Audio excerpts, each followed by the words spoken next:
Hey guys, I'm Brittany, but you can call me PureOceanEyes. I'm all about chasing sunsets, waterfalls, and unforgettable adventures around the world. Right now, I'm exploring beautiful Colombia. And of course, my little sidekick Mila, my sweet Maltipoo, right by my side for every moment. From beaches to jungles, colorful towns to hidden gems, I'm here to bring you along for the ride. Let's get lost together. It's PureOceanEyes here in Colombia, in Jardin at La Finca de Florida, which is wild. We're gonna be doing a bee tour, or like honey tour, and a coffee tour. So as you can see, I definitely have the outfit to fit the role today. Let's go.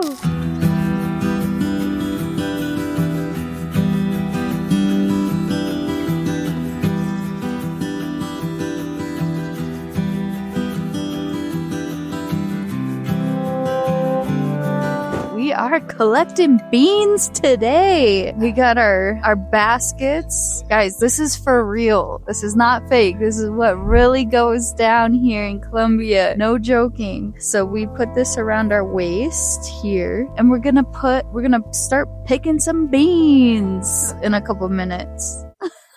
All right, we're getting suited up for battle here in the field. We got our big boots on. Come on, Mila, let's go. So what gives the coffee flavor is the bees' pollination. Fun fact of the day. And the trigona bee is a species of stingless bees that lives in South America. They live in nests high in trees. They're very territorial, and they live in colonies up to 15,000 bees. I'm reading off the sign here. It's called Scaptorigone bees.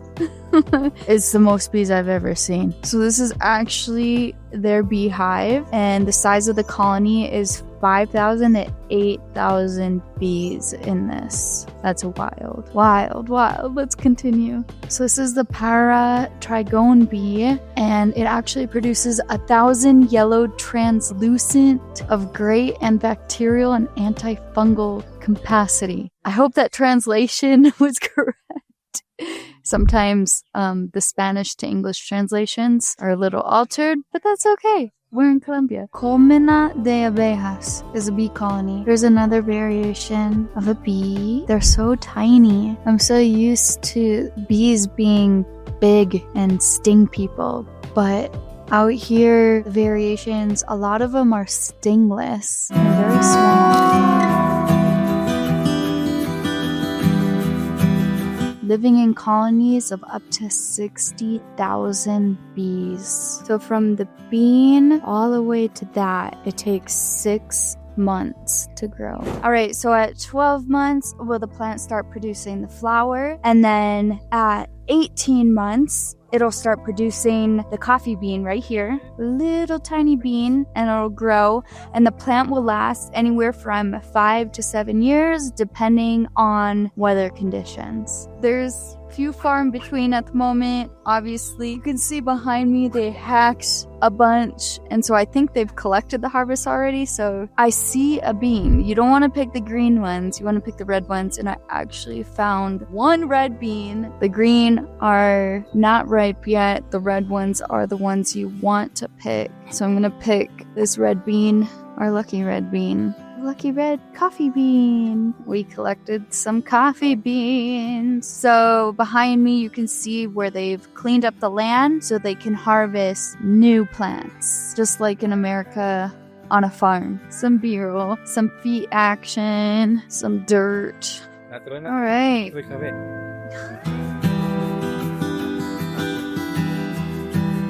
Queen bee. So the difference between a queen bee and a worker bee is a worker bee gets fed royal honey for 3 months, and a queen bee gets fed royal honey for her whole life. And so when a queen bee dies, they actually make a new bee feeding the eggs royal honey. So they make a new queen bee by feeding one of the eggs royal honey for their whole life. So this year was actually a really hard year for the bees because it rained so much. They weren't able to produce as much honey as they normally would. Es una fruta dulce. Oh, yuma? Guama. Guama. We don't eat the seed. It's hard as a rock. It's black. What do you... I don't know. Do we bite it? Oh, you eat this. It's like, I don't know what to compare this to. Nothing like I've ever had. It's like a furry kiwi skin. Very strange. It's like on a scale of 1 to 5, it's probably a 2 on the sweet scale. You can see it, this fruit up in the trees here. They look like shriveled up sausages, in my opinion. Guama. So they had mentioned that this is like natural cotton candy. So I'm gonna try and break this open. It looks like boomerangs. This looks like a boomerang for real. Ew! It's black. Look at this. Ah! Natural cotton candy, folks. Stop with the sugar. Eat it natural. It's like a mango. You know how it gets stuck between your teeth, all the hairs and stuff? That's why I think I gotta peel it. I hope my stomach digests this well. I'm a little scared, actually. Coffee beans here. So once they're picked, we throw them in this little guy and we turn. Look, they get peeled. Hold a bee. Once we peeled the bean, this is what it looks like. Quite a nifty device we have there. And now, we gotta go dry them. Right now, we're gonna see the process of how they dry the coffee beans. As you can see, we are on a rooftop to get the most sun.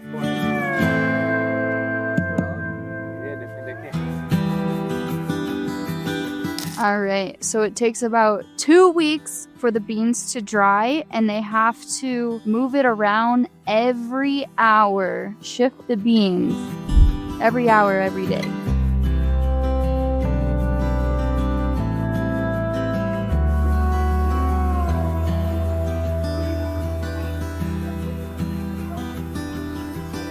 Okay, that little device literally took the bean shell off for just the raw bean. All right, for a medium roast, in this small machine, it takes about 40 minutes. Behind me, you can speed it up and it'll take about 20 minutes for a medium roast. This is what they package it in here on the farm. This is where they grind the coffee.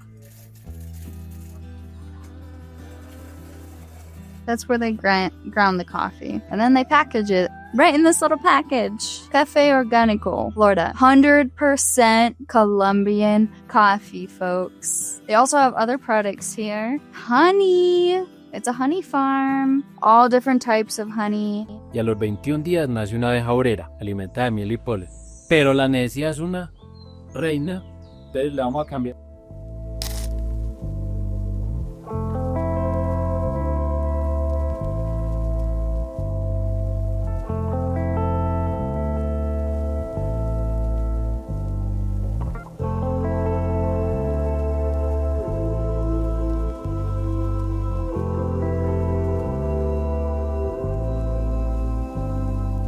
Been a little strange in here. Everyone's observing the process of the honeycomb. I'll explain in a little bit, but right now all I feel is sweat in these suits. I would call these sweat spacesuits. It's hot as fuck.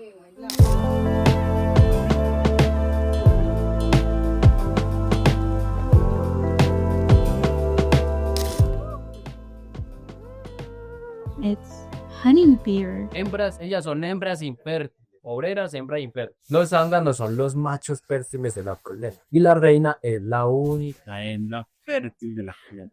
Esta especie puede llegar a tener, un ejemplo, 80,000 abejas.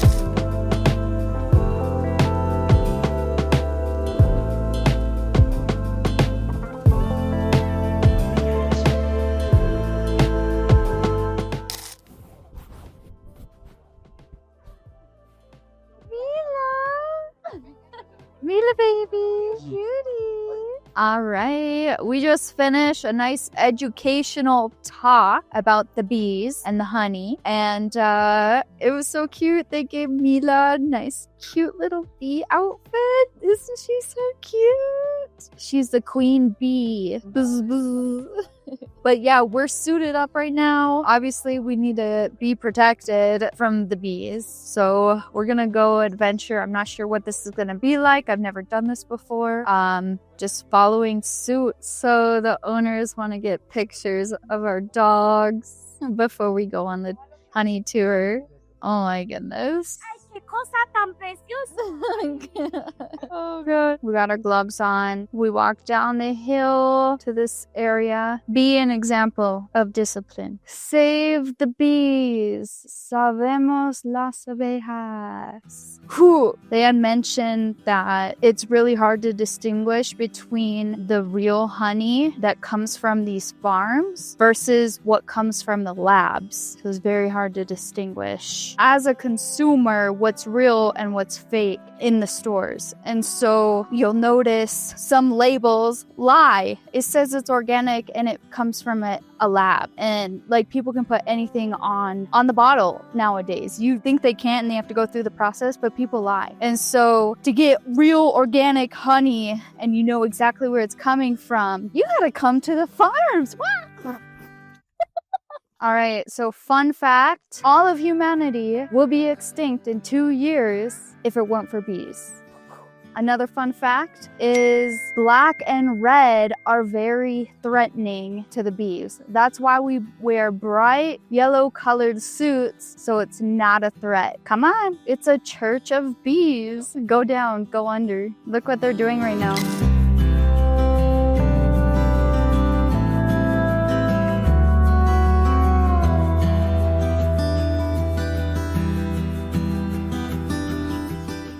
As you can see, walking up the hill, everyone is going very slow motion. We're very hot and sweaty. We're like in a sweat box sauna up here. Oh God, you think the mic works? Because you disconnected it. It's like a sauna. One of the things I do recommend is as much as you want to dress in layers to protect yourself from insects, like strip down and then put this on because having 3 layers on is a lot here in the tropics. But yeah, there you can see the process of how honey is made and how the bees live. But that's obviously an example in the tour area. And there's so much more that we're not seeing, but that's all we get today.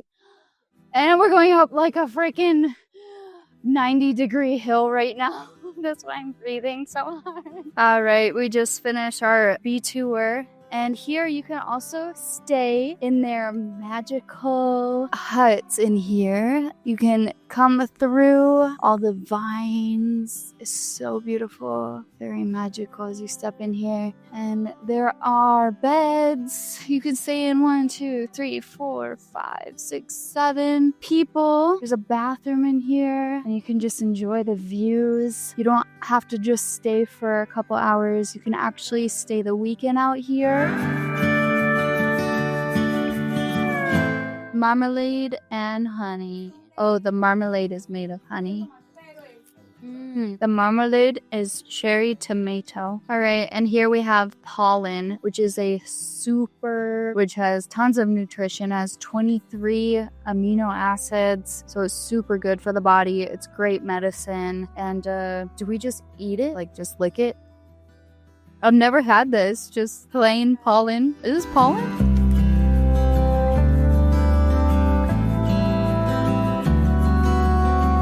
Okay, this is honeycomb. I've never tried honeycomb before, ever in my life. This is my first time. Whoa, it's like I entered another world. It's very messy if you don't put it all in your mouth. All right, I got my little goodie bag of honey products. I saw something, it's called anti-manchas. So if you can see on my face here, in Colombia they call them manchas, which are like freckles or like dark spots, quote unquote. And so I've had a few issues. And so I've tried things in the States and it's been a little difficult and frustrating for people that know what it's like. It's very annoying. But I found a product and I'm putting my faith in it. Reina, the queen of anti-manchas. So this product it says it helps with acne scars and it helps with the dark spots. Well, it says it cures it, so I have faith in it. Or else I get pollen. All right, guys, that is a wrap of our coffee and bee tour. I hope you enjoyed it. We're here again in Jardin, Antioquia, Colombia, and we'll see you next time. Ciao. Thanks for spending time with me. Subscribe to stay close, and if you know, you know. Check out my handles for more.